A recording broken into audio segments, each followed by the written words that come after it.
चलिए फ्रेंड्स, सुनते हैं आज का अपना वीडियो। आज के इस वीडियो में बताने वाला हूँ कक्षा 10वीं का जो कि आपका सामाजिक विज्ञान का पेपर होने वाला है। तो कंप्लीटली सोल्यूशन बताने वाला हूँ, तो अंत तक वीडियो को जरूर देख लेना। यही पेपर आने वाला है आपको 26 फरवरी यानी कि जो आपका कल एग्जाम होने वाला है, तो यही पेपर आने वाला है आपके एग्जाम क्वेश्चन पेपर में। तो अंत तक वीडियो को जरूर देख लेना।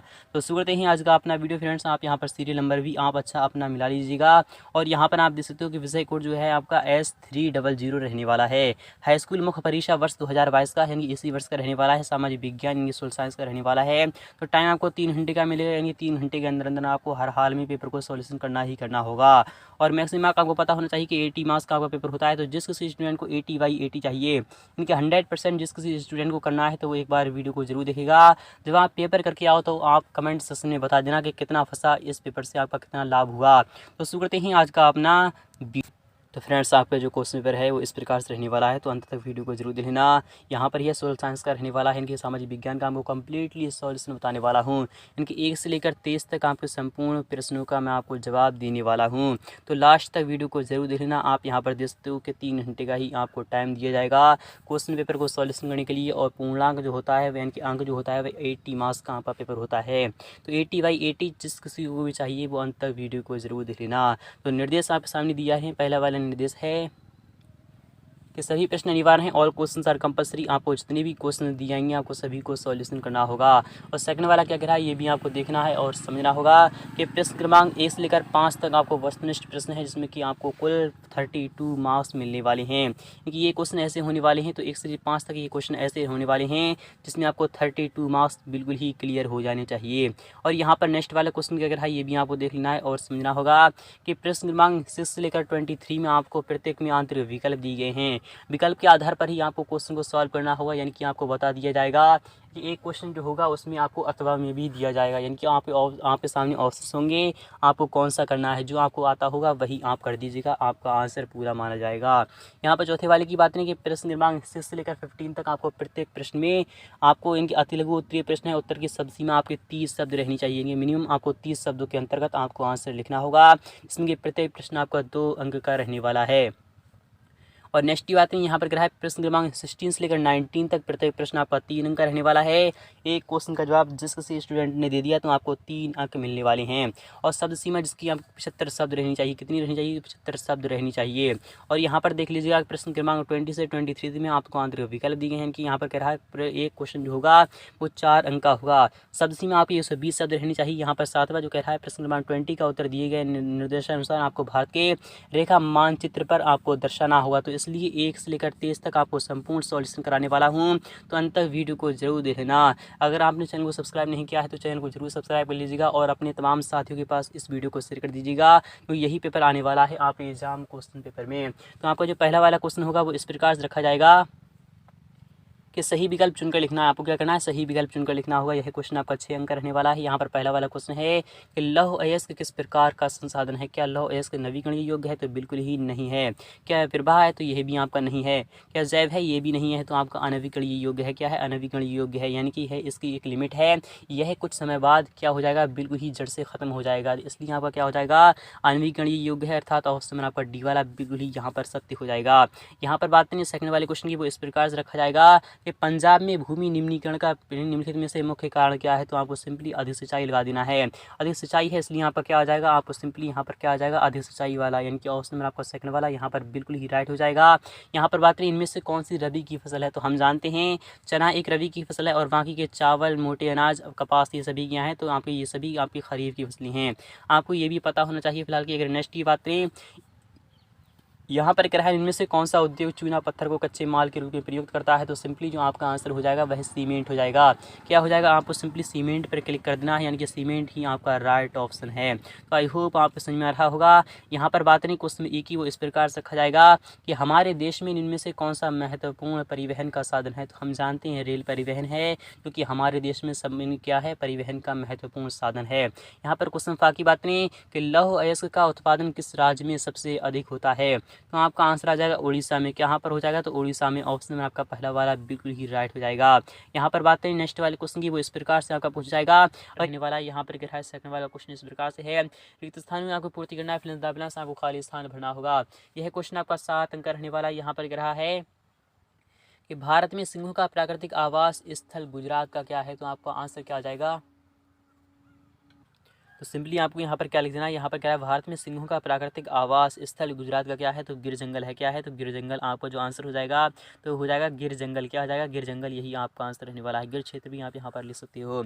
सेकंड बार की बात करें, नेपोलियन बोनापार्ट सन किस युद्ध में पराजित हुआ था, तो हम जानते हैं सन 1815 में हुआ था। नेक्स्ट बात करें, करो या मरो का नारा किसने दिया था, तो आपको सिंपली यहाँ पर महात्मा गांधी लिखना है। क्या लिखना है, महात्मा गांधी, यही आपका आंसर रहने वाला है। यहाँ पर बात करें नेक्स्ट वाले क्वेश्चन की, तो वो भी देख लीजिएगा। यहाँ पर क्या है, भारत में कैसा शासन है, तो हम जानते हैं लोकतांत्रिक शासन है। क्या है, तो आपको सिंपली यहाँ पर लोकतांत्रिक लिखना है। क्या लिख देना है, आपको सिंपली यहाँ पर लोकतांत्रिक लिखना है, यही आपका आंसर रहने वाला है। यहाँ पर बात करें क्वेश्चन यहाँ पर नेक्स्ट वाले की, यहाँ पर क्या है, रंग भेद नीति का विरोध करने वाले दक्षिण अफ्रीका के जो नेता है वह कौन है, आपको सिंपली यहाँ पर नेल्सन मंडेला लिखना है। क्या लिखना है, आपको सिंपली यहाँ पर नेल्सन मंडेला लिखना है। नेल्सन मंडेला हैं, वही आपके क्या हैं, तो दक्षिण अफ्रीका के रंग भेद नीति का विरोध करने वाले दक्षिण अफ्रीका के जो नेता हैं नेल्सन मंडेला ही हैं। यहाँ पर बात करें औद्योगिक क्रांति सर्वप्रथम किस में प्रारंभ हुई थी, तो आपको सिंपली यहाँ पर इंग्लैंड लिखना है। क्या लिखना है, इंग्लैंड लिखना है, यही आपका आंसर रहने वाला है। यहाँ पर बात करें कि नेपाल में विलक्षण जन आंदोलन सन कब में हुआ था, तो आपका क्या आ जाएगा आंसर, कि 2006 आ जाएगा। क्या आ जाएगा, 2006, यही आपका आंसर रहने वाला है। यहाँ पर बात करें थर्ड वाले क्वेश्चन की, वो इस प्रकार से पूछ जाएगा। यहाँ पर कह रहा है एक शब्द या फिर एक वाक्य में आपको आंसर लिखना होगा। यह क्वेश्चन आपका 7 अंक रहने वाला है। नेपोलियन बोनापार्ट का संबंध किस देश से था, तो आपको बताना होगा। नेपोलियन बोनापार्ट का जो संबंध था वह फ्रांस से था। तो आपको जहाँ पर किस आ रहा है तो वहाँ पर आपको सिंपली फ्रांस लिख देना है। यहाँ पर बात करें कि IMF का पूरा नाम क्या है, तो अंतर्राष्ट्रीय मुद्रा कोष है। क्या है, अंतर्राष्ट्रीय, आपको सिंपली जो भर देना है अंतर्राष्ट्रीय मुद्रा कोष लिखना, अंतर्राष्ट्रीय मुद्रा कोष, यही आपका आंसर रहने वाला है। तो आई होप आप समझ में आ रहा होगा। यहाँ पर बात करें मार्टिन लूथर कौन था, तो जर्मन धर्म संबंध था। क्या था, तो आपको सिंपली यहाँ पर क्या लिखना है, जर्मन धर्म संबंध, यही आपका आंसर हो जाएगा। आई होप ये भी आपको समझ में आ रहा होगा। और यहाँ पर बात करें प्रिंटिंग प्रेस सर्वप्रथम किस सदी में भारत आया था, तो आपको 16वीं शताब्दी लिखना है। क्या लिखना है, तो 16वीं शताब्दी में आपको यहाँ पर लिख रहा हूँ। प्रिंटिंग प्रेस सर्वप्रथम किस सदी में भारत आया था, तो 16वीं शताब्दी, यही आपका आंसर रहने वाला है। 16वीं शताब्दी, यही आपका आंसर रहने वाला है। नेक्स्ट बातें, हीराकुंड बांध किस नदी पर बनाया गया, तो आपको सिंपली यहाँ पर लिखना है महानदी। क्या लिखना है, महानदी, यही आपका आंसर रहने वाला है। यहाँ पर बात करें गुजरात तट पर कौन सा बंदरगाह स्थित है, तो आपको यहाँ पर लिखना है कंडला। क्या है, आपको जो आंसर आ जाएगा वह क्या आ जाएगा, तो कंडला स्थित है। यहाँ पर बात करें उपभोक्ता संरक्षण अधिनियम कब लागू हुआ था, तो आपको यहाँ पर क्या लिखना है, तो यहाँ आपको लिखना है 1980 से लिखना है। क्या लिखना है, 1986 ईस्वी में लागू हुआ था, यानी कि उपभोक्ता संरक्षण अधिनियम। नेक्स्ट बात करें, नेक्स्ट वाला क्वेश्चन आपका काफ़ी महत्वपूर्ण रहने वाला है। यहाँ पर क्या सत्य असत्य आपको बताना होगा। यह क्वेश्चन आपका 6 अंक रहने वाला है। जो वनस्पति मूल रूप से भारतीय नहीं है उसे देशी वनस्पति कहते हैं, बिल्कुल ही रॉन्ग है। श्रीलंका में सिंगली भाषा को राजभाषा घोषित किया गया है, आपका बिल्कुल ही सत्य हो जाएगा। आपको यह इनकी ट्रिक नहीं लगाकर बल्कि आपको सत्य और असत्य लिखना है। क्या लिखना है, सत्य और असत्य आपको लिखना होगा। तो जो सत्य है आपको वो सत्य लिखना है और जो असत्य है आपको वो असत्य लिखना है। यहाँ पर आते हैं भारत में एक दलीय प्रणाली प्रचलित है, तो कौन सा आपका सही है या फिर असत्य है, तो आपको बताते चलूँ आपका क्या हो जाएगा, बिल्कुल ही रॉन्ग हो जाएगा। 1990 में भारत में गठबंधन सरकार की शुरुआत हुई, यह भी आपका बिल्कुल ही रॉन्ग हो जाएगा। ईसाई धर्म की शाखाएं कैथोलिक और प्रोटेस्टेंट 2 भागों में बटी हैं, तो आपका यह क्या हो जाएगा, बिल्कुल ही सत्य हो जाएगा। यहाँ पर बात करें नेक्स्ट वाले क्वेश्चन की, वो इस प्रकार से कि शहर से ग्राम की ओर पलायन करना शहरीकरण कहलाता है, बिल्कुल ही आपका असत्य हो जाएगा। क्योंकि ग्राम से शहर की ओर पलायन करना, क्या करना है, ग्राम से शहर की ओर पलायन करना तो आपका शहरीकरण कहलाता है, इसलिए आपका यह क्या है, बिल्कुल ही रॉन्ग है। यहाँ पर बात करें 5वें क्वेश्चन की, वो इस प्रकार से कि सही जोड़ी आपको बनाना है। तो लोकतंत्र क्या है, तो हम जानते हैं बहुतों का शासन को हम लोकतंत्र कहते हैं। दक्षिण अफ्रीका क्या है, दक्षिण अफ्रीका का संबंध है वह किससे है, तो नेल्सन मंडेला से है। पूर्ण साक्षर राज्य कौन सा है, तो आपका केरल हो जाएगा। अर्थव्यवस्था के क्षेत्र कितने हैं, तो 3 क्षेत्र हैं। मुद्रा का आधुनिक रूप क्या है, करेंसी है। और सूचना एवं संचार प्रौद्योगिकी यहाँ पर कंप्यूटर हो जाएगा। यहाँ पे 6 अंक बिल्कुल ही क्लियर हो चुके हैं। नेक्स्ट बात करें, नेक्स्ट वाला भी क्वेश्चन आपका काफी महत्वपूर्ण रखा गया है। यहाँ पर कह रहा है संसाधन किसे कहते हैं।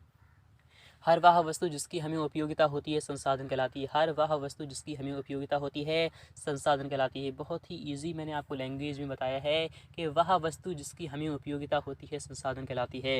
ये 2 प्रकार की होती हैं, आर्टिफिशियल एंड नेचुरल होती हैं, कि प्राकृतिक होती हैं, और दूसरी होती हैं आपकी कितनी क्या होती हैं, तो कृत्रिम होती हैं। क्या होती हैं, कृत्रिम, यानी कि क्या होती हैं, तो मानव निर्मित होती हैं, या फिर बनावटी भी कह लीजिएगा। यहाँ पर आते हैं संसाधन यही होते हैं, 2 प्रकार के होते हैं। प्राकृतिक संसाधन क्या होती हैं, जो कि कहा संसाधन जो कि हमें प्रकृति से प्राप्त होता है, प्राकृतिक संसाधन कहलाता है, जिसके यहाँ पर पेट्रोल, डीजल, केरोसिन वगैरह इस टाइप से आ जाएगा। और कृत्रिम संसाधन जो कि मानव निर्मित होते हैं उसे हम कृत्रिम संसाधन कहते हैं। जैसे कि यहाँ पर क्या हो जाएगा, लकड़ी वगैरह ये सभी कृत्रिम में आ जाएगा। यहाँ पर बात नेक्स्ट वाले क्वेश्चन की, भारत में पाई जाने वाली 2 मिट्टियों के आपको नाम लिखना होगा, तो काफ़ी ही महत्वपूर्ण है, मैं आपको बता रहा हूँ। काली मिट्टी लिख दीजिएगा, एक तो आंसर आ जाएगा काली मिट्टी, और दूसरा लिख दीजिएगा लाल मिट्टी या फिर जलोढ़ मिट्टी या फिर बली मिट्टी या फिर कोई सी भी लिख दीजिएगा, आपका आंसर पूरा माना जाएगा। साथ ही क्वेश्चन की बात नहीं कि आरक्षित वन किसे कहते हैं? ऐसा वन जो कि इनकी सुरक्षा रहित हो, क्या हो? सुरक्षा रहित हो, यानी कि जिस पर कोई भी सुरक्षा ना हो, उसे हम आरक्षित वन कहते हैं। आरक्षित से ही साफ साफ नजर आ रहा है कि आरक्षित का मतलब होता है जिसकी कोई भी सुरक्षा ना हो, सीमित मात्रा में सुरक्षा हो, जहाँ पर आपके खुल्लम खुल्ला जानवर पाए जाते हैं, जैसे कि शेर चीता वगैरह पाए जाते हैं, जहाँ पर जाना खतरे से खाली नहीं हो, जिसे कहते हैं ना कि हाथ में इनके जान हथेली पर चलना, उस जगह पर उसे हम कहते हैं आरक्षित वन। यही आपका आंसर रहने वाला है। इस टाइप से लिख दीजिए, क्योंकि सोशल साइंस एक ऐसा सब्जेक्ट है जिसमें हम अपने भावों को प्रकट करते हैं। अथवा की बातें जैव विविधता किसे कहते हैं? एक ऐसा स्थान जहाँ पर प्रत्येक जाति का जीव इनके जीव पाया जाता है, उसे हम जैव विविधता कहते हैं। यहाँ पर बात जूट को सुनहरा रेशा क्यों कहा जाता है? उसके रंग रंग और व्यवहार के कारण कहा जाता है। और खरीफ की फसलों के आपको नाम लिखना होगा, कोई दो, आपको सभी को तैयार करना है, अथवा और वो, इन दोनों को ही आपको तैयार करके चलना है। खरीफ की फसलों के आपको नाम लिखना है, तो कौन कौन से हो जाएंगे? तो खरीफ की फसलें कौन कौन सी हो जाएंगी? तो मेज़ एंड राइस, इनके आपको चावल, और आपको क्या लिखना है? चावल के बाद आपको यहाँ पर गन्ना ध्यान में रखना है।